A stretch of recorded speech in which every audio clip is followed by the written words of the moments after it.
Hi everybody and welcome back to Lost Genre Reddit Stories. This post is from the subreddit Relationships and it's by user Caliber Minus. My ex 22 female left me 23 male and our 2-year relationship for her friend. Now she left him for me. Hello Reddit, it's been 3 years since I first met my ex. We had just started working for the same company when she decided to approach me. I still work there and she moved to another job. A few days later, we became inseparable and she moved in with me. A year later, we got engaged and decided to move to a larger apartment. This is when things started heading south. The relationship started falling apart piece by piece. She became extremely jealous of my female friends to the point where I lost contact with most of them. At that time, I went back to my roots and sat in front of my computer playing video games at every given chance. Despite this, we still had our perfect days when it seemed we were truly meant for each other. About 2 months before she left me, I made an attempt to revive what we once had. Tried taking her out for dinners and planning romantic evenings. You know the deal. She showed little interest. Her time was spent with her friends. One of these friends is the guy she left me for. To add salt to the wound, I saw them kissing in public 1 week after we broke up. I was devastated when she left me, and the year that followed was harsh, but very healthy for me. I realized that I was a skinny, boring nerd with few friends and even fewer interests, so I found an outlet for my emotions at the gym. I gained some new friendships, rekindled some old ones, and overall became a more social and interesting person. Then, 2 months ago, my ex decides to contact me through Messenger. We're just having a casual conversation for a few days and eventually she calls me. She tells me she regrets leaving and wants to see me. I agreed for her to come to my apartment. She spends the night with me. No sex or kisses. What follows is like a rerun of our relationship. My ego skyrockets due to all the compliments she constantly drops, but mostly due to the fact that I won her back. We decided to date, but in reality, she's basically living with me. The last few weeks were pure fun, going to parties, Netflix and chill. She even booked and paid for a weekend in our capital where we went shopping. But now, some truths are starting to arise. What she told me when she first visited was that she broke up with her boyfriend 2 weeks ago. She did indeed break up with him, but 2 days after she spent the night with me. When this comes to my attention, I ask her to leave. She starts crying. I'm pissed. I tell her that I simply cannot trust a person that lies about things like that. She offers me access to all her social media in an attempt to make me feel more secure, but I decline. I don't want to be that type of person. Anyway, I also start asking myself if she did the same to me as she did to him. So now here I am, questioning if my getting back with her was just some lousy attempt at proving something, regaining my pride. Things don't feel like they used to. I used to be scared to death that she would leave me, that I was not good enough. Now it's not on my mind anymore. Now I know I'll do just fine without her in my life, but at the same time, I want her there. I feel like under different circumstances, I'm positive she and I would have made very good friends. Give your 2 cents. Ride the wave for a while longer, see how it goes, or cut her off completely. Please excuse any grammar mistakes and the long post. It's almost early morning in my country. Smiley face. Well, OP, this might sound harsh, but I think that you are doing kind of better, but it doesn't seem to me that you're making the healthiest decisions. I get the impression that you want to stay in this relationship because of the fact that you don't feel a kind of attachment, and that if she would leave you again, it would be like water off a duck's back, right? It wouldn't even faze you. Now, I'm basing this on what you wrote in the post about how that feeling of being scared that she would leave ruled during the first relationship. Now that you don't feel that anymore, it's like you've been given some sort of power over her. Like you're immune to her hurting you again. And that doesn't sound like the healthiest premise to be in a relationship. In my opinion, you should aspire to be in a relationship with someone you admire, are attracted to, and trust. In short, someone you love. And it doesn't sound like you love her or that she loves you. So I'd say, OP, move on. There's nothing here to keep working on. Finish working on yourself, and when you're ready, give yourself another shot. And what do you guys think about this whole situation? What would you do if you were in OP's shoes, or what kind of advice would you give him? Let me know in the comment section, and now let's move on to the community comments to see what they said. Aquazesty Man says, sorry, but she's really full of herself if she's treating you like you were supposed to be competing for her attention and affection, like she's the grand prize. It's not just demeaning to you for her to come right back and start siphoning off your emotional energy when she got tired of and dumped by the guy that she ran off with. It's also demeaning to her to have so little self-respect as to crawl back to the guy she threw away because she thought the other guy was more fun for a while. You deserve better. And OP responds, thank you. She hasn't mentioned anything about being a prize. That's all me. I feel like it might be true. By just leaving when it gets boring, she doesn't have to acknowledge the same things as I do. Chosen 183 says, to be honest, she sounds like a grass is always greener on the other side type. They eventually get bored and want something new. My guess is she hasn't changed much and eventually will start looking for someone else. It's hard to change how we are with certain people. If your relationship was not going out, jealousy and being controlling, eventually it will resort back to that. I'd say if you can hang out for fun and not get attached, that's fine. But if not, it's probably better to end it now before your feelings grow. And OP responds, yeah, about that wave. Realized there is no possible way for me to do it. I'm already so very attached, carrying a feeling of dread that tomorrow it will no longer be me and her. The Absolute Gayest says, cut her off completely. She is done. You do not want someone that manipulative in your life. She doesn't care who gets hurt so long as she gets power, attention, and control. Continue to work on your self-confidence and maybe check out some of the subs here about narcissists and patterns of abuse. Being able to recognize toxic people before they wreak havoc on your life is a very useful skill.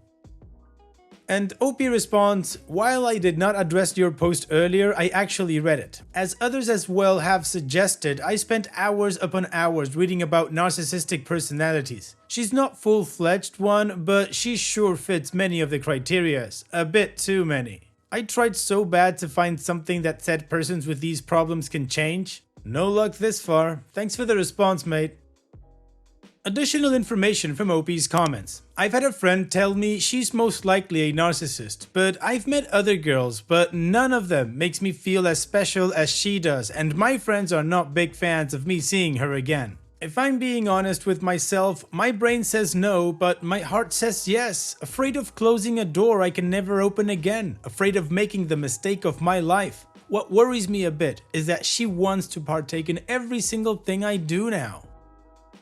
Still, when I'm alone or with friends, my brain does the thinking, telling me to just leave and chase my goals alone rather than living with constant suspicion.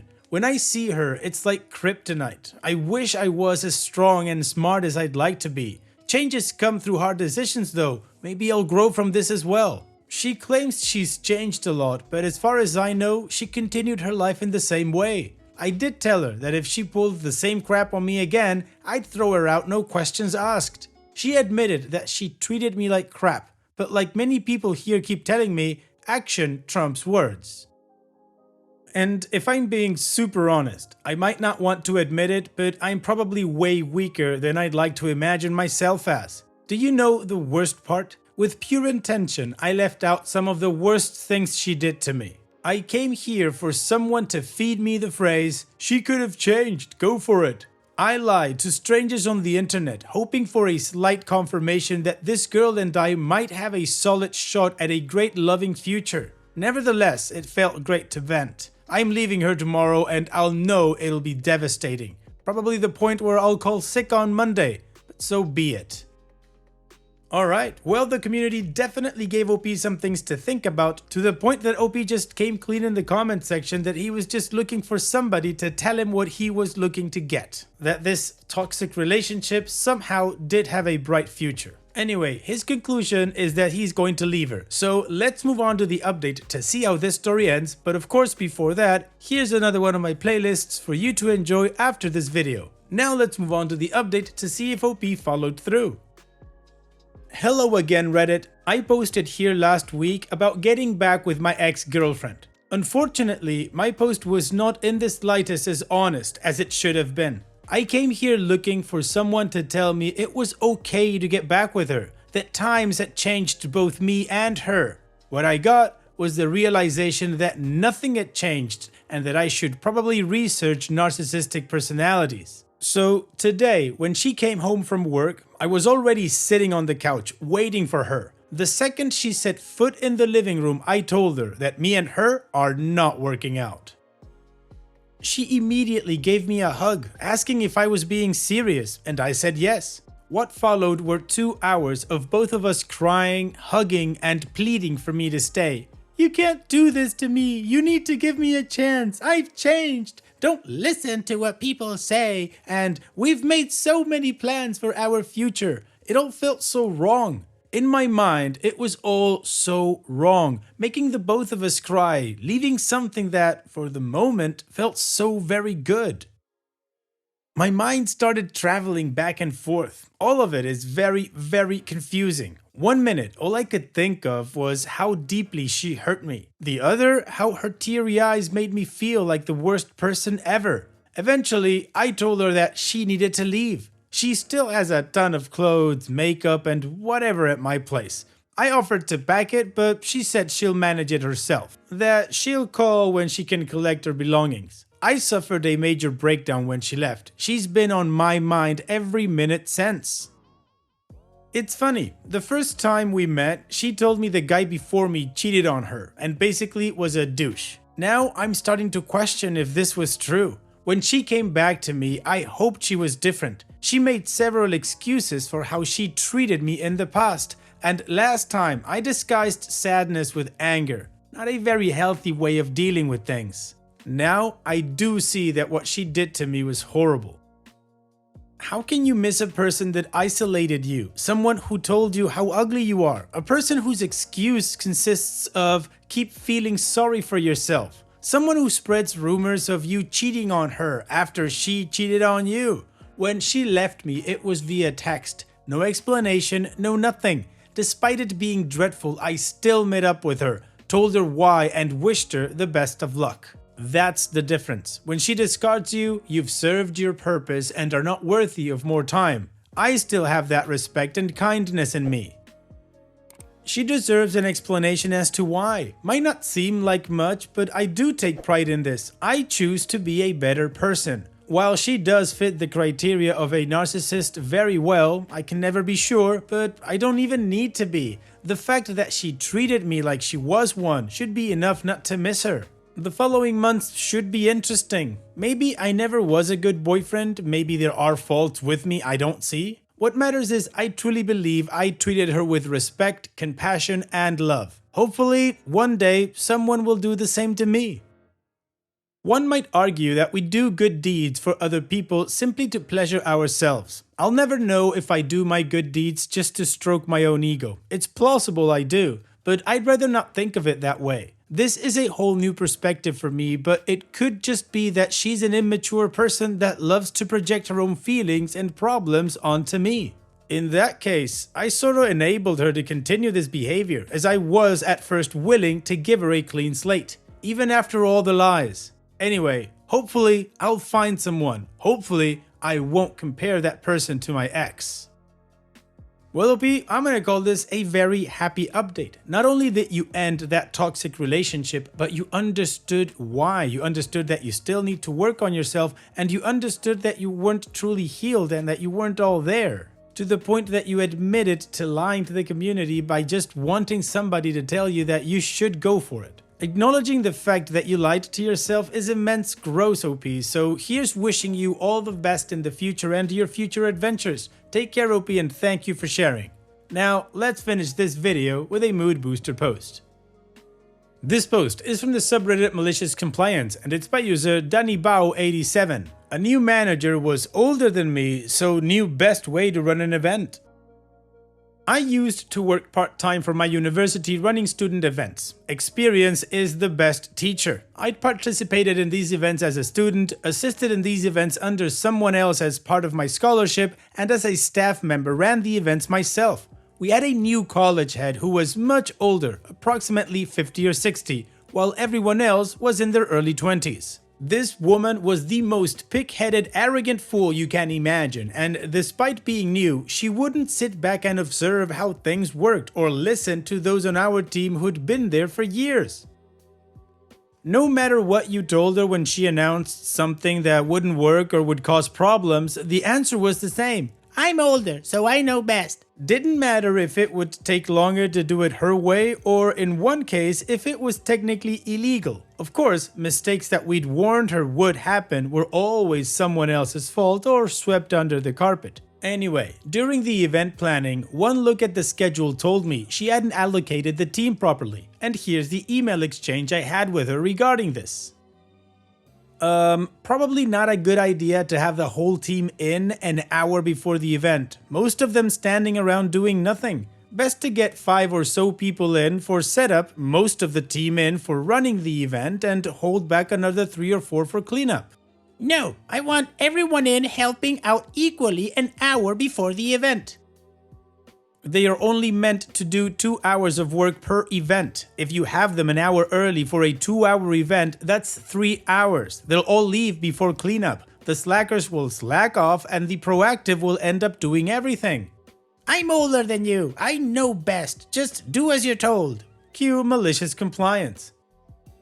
Fine, but I've got some personal business to do directly after the event. I'll handle procurement and setup, but we'll need to leave right after the event is over. That's fine. On to other business. The day of the event, the whole team showed up an hour before for setup. As expected, 5 or so did all the setup while most of the team stood around on their phones. Some even got bored and wandered off. It was not the team members' fault for standing around, only so many people can do meal prep and set up tables without getting in each other's way. 10 minutes before the event, the college head shows up and everything is running smoothly. Event was a lot of fun, so some of the team continued to wander off. Some ran the events and some participated. I was running around as a gopher, letting the college head take credit for the event in front of everyone. Not doing any work, mind you, but taking credit for it. I made sure to remind her I had to leave right at the end of the event for personal business in front of the other colleague heads several times. To be extra spiteful, I neglected to stop several team members from wandering off who'd done no work other than stand around talking or eating, and encouraged several people who'd definitely done 2 hours worth of work to call it a night and thank them for their help. Forgetful me, I also didn't tell team members standing around during events to start cleaning up as things were finishing. All the free food was gone, all the games were over, both students and team members were wandering off into the night, and all of a sudden, the college head says, Wait, where are you going? There is so much mess and we've got to put away all the tables and tidy up all the different games, but everyone has left. Yeah, we should have probably saved up a few team members to do cleanup, but they've all already done their 2 hours. Anyway, like I told you earlier, I've got some personal business to attend to directly after the event, so I'll see you tomorrow. What personal business is it? This will take over an hour to do all of this on my own. I'm sorry, but I said personal business because I wasn't comfortable discussing it with you or the team what it was, as it really is quite personal and I'm going to be late.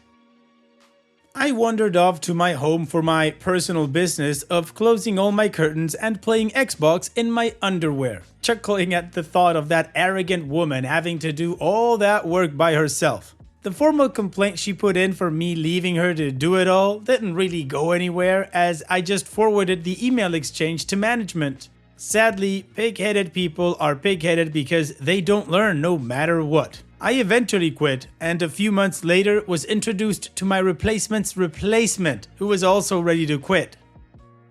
Well, OP, like you said, some pig-headed people don't learn, but at least you get some satisfaction when they have to do the work because of their stupidity. In this case, you had given her all the information she needed to make the right decision. But no, she's older, she knows better. Well, there you go. Now you can also prove that you clean better. Thanks for sharing, OP. And that's it for today's video. Thank you so much for taking the time to watch it. Now, if you've gotten to this point in the video, I assume that you like these stories that I'm reading out. So here are a couple more that you might enjoy. And if you don't have any time to watch another story right now, save it for later, and also don't forget to hit that subscribe button.